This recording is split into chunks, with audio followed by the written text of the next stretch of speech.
ইয়া আল্লাহ মই কিয়ামতলৈকে অপেক্ষা কৰিব নোৱাৰিম, মোৰ বদলা এতিয়া লাগে। আল্লাহ তাআলাই তেওঁৰ এই যে অন্তৰৰ কান্দোন আল্লাহ তাআলাই কবুল কৰিছে। 5 জন ব্যক্তিৰ মনত আঘাত দিলে আল্লাহৰ আৰশ পৰ্যন্ত কঁপি ওঠে, আল্লাহ তাআলা নাৰাজ হয়ে যায়, আল্লাহৰ পক্ষৰ পৰা গজব নামি আহে, ইহকাল পরকাল বরবাদ হয়ে যায়। জীবনত কেতিয়াও এই 5 জন ব্যক্তিক আঘাত নিদিব, তেওঁলোকৰ অভিশাপ নল'ব। 1 নম্বৰত কোনো মুৰব্বী ব্যক্তি কেতিয়াও অসন্মানী নকৰিব, আঘাত দি কথা নক'ব, তেওঁলোকৰ অভিশাপ কেতিয়াও নল'ব। কোনো মুৰব্বী মানুহৰ লগত যেতিয়া কথা কয়, যিজন মোতকৈ বয়সত ডাঙৰ, তেওঁৰ লগত যেতিয়া মই কথা পাতিম, ভদ্ৰ হৈ নম্ৰ ভদ্ৰতাৰ সৈতে আমি কথা পাতিব লাগে। তেওঁ কেতিয়াও অসন্মানী কৰিব নালাগে, তেওঁৰ উমৰৰ লিহাজ কৰি কথা ক'ব লাগে। আজিকালিতো কিছুমান যুৱক এনেকুৱা হয় যে মুৰব্বী মানুহক মানুহ বুলি নাভাবে, সন্মান কৰিব দূৰৰ কথা, মানুহ বুলি নাভাবে।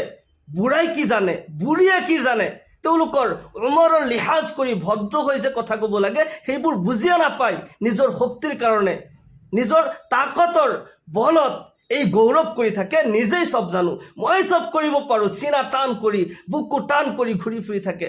হে যুৱক, তোমাৰ ইমানো শক্তি নহয়, তুমি ইমানো তাকতৱৰ হোৱা নাই যে তুমি জমিন ফালি দিব পাৰিবা। আল্লাহ তাআলাই কোৰআনে কাৰিমত কয়, লুকমান হাকিমে তেখেতৰ পুত্ৰক নচিহত কৰিছিল, হে মোৰ মৰমৰ পুত্ৰ, লা তামশি ফিল আৰদি মাৰহা ইন্নাকা লান তাখৰিকাল আৰদ ওয়ালান তাবলুগাল জিবালা তুলা।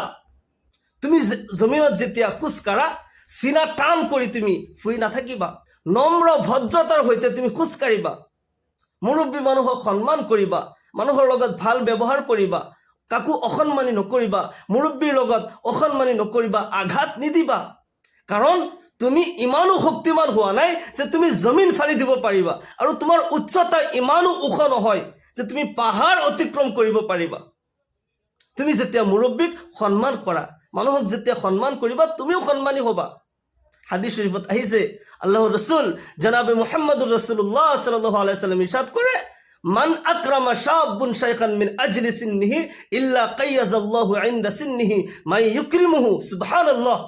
রাসূল পাক সাল্লাল্লাহু আলাইহি ওয়াসাল্লাম ইরশাদ করে, যদি কোনো যুবক, কোনো এজন মুৰব্বী ব্যক্তিক, বয়সস্থ ব্যক্তিক মাত্ৰ বয়সত ডাঙৰ হোৱাৰ কাৰণে সেইজনক সন্মান কৰি কথা ক'লে, সেইজন হ'ব পাৰে অশিক্ষিত হয়, একোৱে নাজানে, হ'ব পাৰে মানুহজন নিৰক্ষৰ অজলা হ'ব পাৰে। যদি সেইজন ব্যক্তি মোতকৈ বয়সত ডাঙৰ হোৱাৰ কাৰণে, মাত্ৰ বয়সত ডাঙৰ হোৱাৰ কাৰণে মই সন্মান কৰি কথা ক'লো, আল্লাহ ৰসুল সাল্লাল্লাহু আলাইহি ওয়াসাল্লাম ইৰশাদ কৰে, সেইজন যুৱক যেতিয়া বয়সস্থ হ'ব, তাৰ সেই বয়সস্থৰ জামানাত আল্লাহ তাআলাই এনেকুৱা যুৱক সৃষ্টি কৰি দিব যিসকলে নেকি এইজন ব্যক্তিক সন্মান কৰিব। সুবহানাল্লাহ। যদি কোনো যুৱকে মুৰব্বীসকলক সন্মান নকৰে, বয়সস্থসকলক উমৰৰ লিহাজ কৰি কথা নকয়, যদি অসন্মানী কৰে, তেতিয়াহ'লে ইয়াৰ চিলচিলাও কিন্তু তেওঁ পাব, তেওঁ যেতিয়া বয়স হ'ব। কাৰণ এই শক্তিটো চিৰস্থায়ী নহয়, ক্ষণস্থায়ী হয়। পাৱাৰ শক্তি কেতিয়াও চিৰস্থায়ী হৈ নাথাকে, এইবোৰ ক্ষণস্থায়ী হয়। এদিন তুমিও বুঢ়া হ'বা। তুমি যদি মুৰব্বীসকলৰ লগত উমৰৰ লিহাজ কৰি কথা নোকোৱা, তেতিয়াহ'লে তোমাকো অসন্মানী কৰিব। আৰু যদি তুমি ভদ্ৰ হৈ থাকা, যদি মুৰব্বীসকলক তেওঁৰ উমৰৰ লিহাজ কৰি কথা কোৱা, সন্মান কৰা, তোমাকো সেই সময়ত যুৱকসকলে সন্মান কৰিব। এইটোৱেই দুনিয়াৰ চিলচিলা হয়। তুমি যি কৰিবা সেয়া পাবা। জৈসি কৰনি वैसी भरनी, না মানে তো করকে দেখ, জন্নত ভি হে দুজখ ভি হে, না মানে তো মরকে দেখ। আমি যি কৰিম সেয়াই পাম। সেইকাৰণে আমি সদায় মুৰব্বীসকলক সন্মান জনাই কথা ক'ব লাগে, তেওঁৰ উমৰৰ লিহাজ কৰি কথা ক'ব লাগে।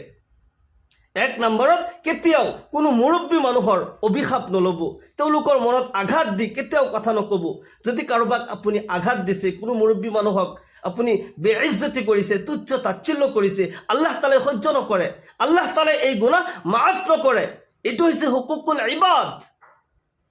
প্ৰত্যেককেই তাৰ নিজৰ নিজৰ স্থানত ৰাখি ব্যৱহাৰ কৰিব, তাৰ নিজৰ স্থানত ৰাখাৰ চেষ্টা কৰিব।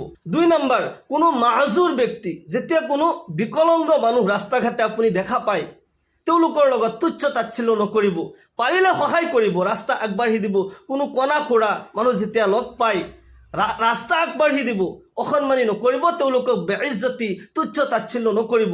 তেওঁলোকৰ মনত যদি কষ্ট পায়, আল্লাহ তাআলাই সেয়া সহ্য নকৰে, আল্লাহ তাআলাই মাফ নকৰে। আপুনি হুকুকুল ইবাদ নষ্ট কৰিছে, কাৰোবাৰ হক আপুনি নষ্ট কৰিছে, আপুনি যদি সহায় কৰিব নোৱাৰে কমচে কম কষ্ট দিব নালাগে।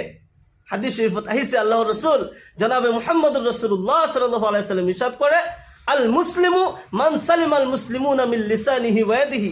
প্রকৃত মুসলমান সেইজন হয় যাৰ হাতৰ দ্বাৰা, যাৰ মুখৰ দ্বাৰা সকলো মানুহ নিৰাপদে থাকে, সেইজন প্ৰকৃত মুছলমান হয়। তুমি যদি কাৰোবাক সহায় কৰিব নোৱাৰা কমচে কম কষ্ট নিদিবা। কোনো বিকলংগ কোনোবা নিৰুপায় মানুহক কেতিয়াও কষ্ট নিদিব, পাৰিলে সহায় কৰিব। যদি সহায় কৰিব নোৱাৰে কমচে কম তাক কষ্ট দিব নালাগে, তেওঁলোকৰ অভিশাপ ল'ব নালাগে, কাৰণ এই অভিশাপ আল্লাহ তাআলাই মাফ নকৰে। যদি কাৰোবাৰ অভিশাপ আপুনি লৈছে, কোনো বিকলংগ মানুহৰ অভিশাপ লৈছে, আপুনি তাৰ পৰাই মাফি বিচাৰিব লাগিব, কাৰণ এই গুনাহ আল্লাহ তাআলাই মাফ নকৰে। তৃতীয় নম্বৰত ওয়ালিদাইন। কোনো সন্তানে যদি মা বাবাক কষ্ট দিয়ে, মা বাবাৰ অভিশাপ লয়, তাৰ জীৱন বৰবাদ হৈ যাব। তাৰ জীৱনত আল্লাহৰ পক্ষৰ পৰা গজব নামি আহিব, ইহকাল পৰকাল বৰবাদ হৈ যাব। তেওঁ যিমানেই নামাজী হওক, নামাজ পঢ়ক, ৰোজা ৰাখক, তসবিহ তাহলিল কৰক, সকলো আমল বৰবাদ হৈ যাব যদি তেওঁ মা বাবাক কষ্ট দিছে, মা বাবাৰ লগত যদি অসন্মানি কৰিছে। আল্লাহ তাআলাৰ হুকুম হয়, আল্লাহ তাআলাই নিজে হুকুম কৰিছে। বিসমিল্লাহির রহমানির রহিম, ওয়া কাযা রাব্বুকা আল্লা তা'বুদু ইল্লা ইয়াহু ওয়া বিল ওয়ালিদাইনি ইহসানা ইম্মা ইয়াবলুগান্নাকা ইনদাকাল কিবার আহাদুহুমা আও কিলাহুমা ফালা তাকুল লাহুমা উফ ওয়া লা তানহারহুমা ওয়া কুল লাহুমা কাওলান কারীমা ওয়াখফিজ লাহুমা জানাহাজ যুল্লি মিনার রাহমা ওয়া কুর রাব্বিরহামহুমা কামা রাব্বায়ানি সগীরা।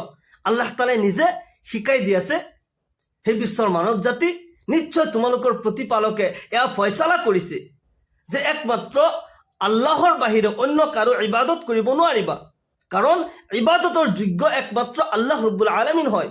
তোমালোকে আল্লাহৰ ইবাদত কৰিবা। ইয়াৰ লগে লগে মনত ৰাখিব, আল্লাহ তাআলাই তেখেতৰ ইবাদতৰ লগে লগে আল্লাহ তাআলাই হুকুম কৰি আছে, ওয়াবিল ওয়ালিদাইনি ইহসানা, তোমালোকৰ পিতৃ মাতৃৰ লগত সৎ ব্যৱহাৰ কৰা, সৎ আচৰণ কৰা। তেওঁলোকৰ কোনোবা এজন কিংবা তো দুজন তোমাৰ জীৱনত যদি বয়সস্থ হয়, উমৰ দাৰাজ হৈ যায়, তেওঁলোকৰ আগত তুমি উফ শব্দটো ব্যৱহাৰ নকৰিবা। তেওঁলোকৰ আগত উফ শব্দটো ব্যৱহাৰ নকৰিবা। তুচ্ছ তাচ্ছিল্য অসন্মানিত দূৰৰ কথা, তেওঁলোকৰ আগত উফ শব্দটো ব্যৱহাৰ কৰিবলৈ আল্লাহ তাআলাই নিজে মানা কৰিছে। আৰু তোমালোকে নিজকে এনেকৈ তেওঁলোকৰ আগত পেশ কৰিবা যে তুমি তেওঁলোকৰ বাধ্য হয়। জানাহাজ যুল্লি মিনাৰ ৰাহমা ওয়াখফিজ লাহুমা জানাহাজ যুল্লি মিনাৰ ৰাহমা। তেওঁলোকৰ আগত নিজকে এনেকুৱাকৈ পেশ কৰিবা যে তুমি তেওঁলোকৰ বাধ্য হয়, আৰু তেওঁলোকৰ কাৰণে আল্লাহৰ ওচৰত দোৱা কৰিবা, ৰব্বিৰহামহুমা কামা ৰব্বায়ানি সগীৰা। হে মোৰ প্ৰতিপালক, মোৰ পিতৃ মাতৃয়ে সৰুতে মোক যেনেকৈ মৰমৰ কোলাত লালন পালন কৰিছিল, মোৰ পিতৃ মাতৃকো তুমি ৰহমতৰ কোলাত লালন পালন কৰা। আল্লাহ তাআলাই শিকাই দিছে তোমাৰ মা বাবাৰ কাৰণে দোৱা কৰা, তেওঁলোকৰ লগত অসন্মানি নকৰিবা। এয়া আল্লাহ তাআলাৰ হুকুম হয়। যদি কোনো ব্যক্তি, কোনো সন্তানে যদি মা বাবাক তুচ্ছ তাচ্ছিল্য কৰিছে, অসন্মানি কৰিছে, আল্লাহ তাআলা সেই সন্তানৰ ওপৰত নাৰাজ হৈ যায়, তাৰ জীৱন বৰবাদ হৈ যায়, জীৱন তংগ হৈ যায়। মনত ৰাখিব, জীৱনত কেতিয়াও ওয়ালিদাইনক, নিজৰ মা বাবাক কেতিয়াও কষ্ট নিদিব, অসন্মানি নকৰিব। তেওঁলোকৰ আগত সৎ ব্যৱহাৰ কৰিব, তেওঁলোকৰ লগত ভাল আচৰণ কৰিব। তেওঁলোকৰ যদি আপুনি ৰাজি কৰিব পাৰে, মাৰ কদমৰ তলত জান্নাত হয়, আৰু বাপেক হৈছে জান্নাতৰ দৰজা।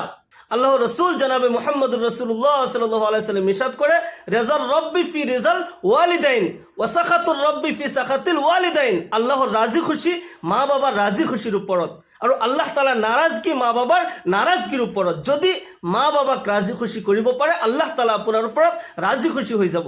যদি মা বাবাক অসন্মানি কৰে, যদি মা বাবাক নাৰাজ কৰে, আল্লাহ তাআলা আপোনাৰ ওপৰত নাৰাজ হৈ যাব। মনত ৰাখিব, কেতিয়াও মা বাবাৰ অভিশাপ কোনোদিন নল'ব। মা বাবাৰ দুৱাৰ দ্বাৰা সন্তানৰ ভৱিষ্যত উজ্জ্বল হ'ব পাৰে, আকৌ মা বাবাৰ অভিশাপৰ দ্বাৰা সন্তানৰ ভৱিষ্যত ধ্বংস হ'ব পাৰে। কোনো মা বাবাই নিজৰ সন্তানক অভিশাপ নিদিয়ে, কিন্তু যদি মা বাবাই অন্তৰত কষ্ট পায়, আঘাত পায়, সেয়াই অভিশাপ হয়। আল্লাহ তাআলা নাৰাজ হৈ যায়। জীৱনত কেতিয়াও এই ভুল নকৰিব। 4 নম্বৰত মজলুম। কোনো নিৰ্যাতিত ব্যক্তিৰ অভিশাপ যদি আপুনি লয়, জীৱন বৰবাদ হৈ যাব। আল্লাহ ৰাসূল সাল্লাল্লাহু আলাইহি ওয়াসাল্লাম ইৰশাদ কৰে, ইত্তাকি দাওয়াতাল মাজলুম। কোনো মজলুমৰ অভিশাপ তুমি নলবা।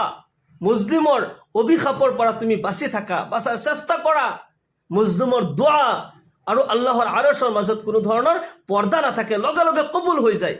কোনো নিৰ্যাতিত ব্যক্তি যেতিয়া সেই জালিমৰ ওপৰত যিজনে কষ্ট দি আছে, সেইজনৰ ওপৰত অভিশাপ দিয়ে আল্লাহ তালাই লগে লগে কবুল কৰি লয়। সেইকাৰণে কোনো মানুহক অযথা কষ্ট নিদিব, নিৰ্যাতন নকৰিব। তেওঁ যোনেই নহওক কিয়, কোনো মজলুমক, কোনো নিৰ্যাতিত ব্যক্তিক আপুনি কষ্ট নিদিব। হয়তো কোনো ব্যক্তি এনেকুৱা আছে যে তেওঁ হয়তো প্ৰতিশোধ ল'ব নোৱাৰে, আপুনি তাক কষ্ট দি আছে, তেওঁ প্ৰতিশোধ ল'ব নোৱাৰে, কিন্তু মনত ৰাখিব তাৰ হাতিয়াৰ তাৰ দোৱা হয়, তাৰ দোৱাই কিন্তু তাৰ হাতিয়াৰ হয়। এনেকুৱাকে তাৰ অন্তৰত যদি হাত তুলি দোৱা কৰিব নালাগে, যদি অন্তৰত আঘাত পায় আৰু মনে মনে কয় ইয়া আল্লাহ অমুকে মোক কষ্ট দিছে, আল্লাহ তালা নাৰাজ হৈ যাব, আপোনাৰ জীৱন বৰবাদ হৈ যাব। বনি ইছৰাইলৰ এজন ব্যক্তি মাছ মাৰিবলৈ যায়, সদায় মাছ মাৰে আৰু মাছ যিমানখিনি মাছ পায় বিক্ৰী কৰি খায়, এনেকৈ চলি আছিল। এদিনাখন তেওঁ ডাঙৰ এটা মাছ পালে, বহুত আনন্দিত হৈছে, ভাবিছিল যে এই মাছ বিক্ৰী কৰি মই বহুত দিন চলিব পাৰিম। কিন্তু ৰাস্তাত যাওঁতে এজন জালিম লগ হৈ গ'ল, ডাকু এটা লগ হৈ গ'ল। ডাকু মানে কম নহয়, তেওঁ ৰজাঘৰীয়া হয়। তেওঁ জবৰদস্তি এই মাছ লৈ ল'লে আৰু পইচা একো নিদিলে। তুমিনো মোক কি কৰিব পাৰিবি, সেই বুলি মাছ লৈ গ'ল। এইজন ব্যক্তি নিৰুপায়, ক'তনো যাব, ক'ত ফৰিয়াদ কৰিব, কাৰ ওচৰত বিচাৰ দিব, কাৰণ জালিমজন নিজে ৰজাঘৰীয়া হয়, ক'তনো গৈ ফৰিয়াদ কৰিব। এইজন ব্যক্তি মনে মনে কান্দিছে আৰু ঘূৰি ফুৰিছে, ইয়া আল্লাহ মই কাৰ ওচৰত যাম, তোমাৰ দৰবাৰত হাজিৰ হৈছোঁ। ইয়া আল্লাহ মই কিয়ামতলৈকে অপেক্ষা কৰিব নোৱাৰিম, যোনে যি কৰে সেইখিনিতো পাই মই জানো, মোৰ বিশ্বাস আছে, কিন্তু মই কিয়ামতলৈকে অপেক্ষা কৰিব নোৱাৰিম, মোৰ বদলা এতিয়া লাগে। আল্লাহ তাআলাই তেওঁৰ অন্তৰৰ খবৰ জানে, তেওঁৰ এই যে অন্তৰৰ কান্দোন আল্লাহ তাআলাই কবুল কৰিছে। সেইজন ব্যক্তি মাছ লৈতো ঘৰত গৈছে, মাছ ধুনীয়াকৈ ভাজি আনি যেতিয়া খায়, আল্লাহৰ গজব কেনেকৈ আহে মন কৰিব। মাছ যেতিয়া ভাজি আনি ভাজা মাছ যেতিয়া খাবলৈ লৈছিল, খাবলৈ লওঁতে সেই ভাজা মাছৰ কাঁইট নখৰ তলত সোমাই গ'ল, অলপমান কাঁইট নখৰ তলত সোমাই গৈছে। যেতিয়া টানি ওলাই দিছে অলপমান তেজ ওলাই গ'ল, যেনে তেনে কাপোৰেদি মেৰিয়াই থৈ দিছে, কিন্তু এই যে তেজ ওলাইছিল ইয়াতে পয়জন হৈ গৈছে। লাহে লাহে লাহে লাহে আঙুলি পচি গৈছে, আঙুলি কাটি দিবলগীয়া হ'ল। আঙুলিটো কাটি দিছে তথাপি ভাল নহ'ল, এই বেমাৰ আৰু বেছি হৈ গৈ আছে। তেতিয়া হাতৰ কব্জালৈকে কাটি দিছে, আৰু কিছুদিন পিছত এইখিনিও ভাল নহ'ল, ইমানখিনিলৈকে আগবাঢ়ি গৈছে যে গোটেই হাতেই কাটি দিবলগীয়া হ'ল। কিন্তু হাতটো কাটি দিছে, হাত কাটি দিলেও সেই পয়জন কিন্তু যোৱা নাই। লাহে লাহে লাহে লাহে গোটেই শৰীৰত এই পয়জন বৈ গৈছে। এই অৱস্থাত এনেকুৱাকে কষ্ট কৰি কৰি এইজন জালিম ধ্বংস হৈছে, মৃত্যুবৰণ কৰিছে, নাউজুবিল্লাহ। সেইকাৰণে কাকোৱে এনেকুৱা কষ্ট নিদিব যে তেওঁ অন্তৰত আঘাত পায়, ক'তো ফৰিয়াদ কৰিব নোৱাৰে। যদি অন্তৰৰ কথা আল্লাহ তাআলাই শুনে, যদি আল্লাহ তাআলাই এবাৰ কবুল কৰি লয়, আপোনাৰ জীৱন বৰবাদ হৈ যাব। ক'ৰ পৰা আপোনাৰ ওপৰত গজব আহিব আপুনি ভাবিবই নোৱাৰিব, আপুনি হয়তো কল্পনাও নকৰিব যে ক'ৰ পৰা সেই গজবৰ আৰম্ভ হ'ব পাৰে। সেইকাৰণে কাকোৱে অযথা কষ্ট নিদিব, নিৰ্যাতন নকৰিব। 5 নম্বৰত মুছাফিৰ, কোনো মুছাফিৰক আঘাত নিদিব। মুছাফিৰৰ দোৱা বা বদদোৱা আল্লাহ তাআলাই লগে লগে কবুল কৰি লয়। এই দোৱাৰ মাজত আৰু আল্লাহৰ আৰশৰ মাজত কোনো ধৰণৰ পৰ্দা নাথাকে। মোৰ প্ৰিয় দিনদৰদী ভাই বন্ধুসকল, আল্লাহ তাআলাই আমাক সকলোকে হিদায়ত দান কৰক, আমাক সকলোকে এই 5জন ব্যক্তিৰ অভিশাপৰ পৰা বাচি থকাৰ তৌফিক দান কৰক। সকলোকে আল্লাহুম্মা আমিন। ওয়া আখিৰু দাওয়ানা আনিল হামদুলিল্লাহি ৰাব্বিল আলামিন। আসসালামু আলাইকুম ওয়া ৰাহমাতুল্লাহি ওয়া বাৰাকাতুহু।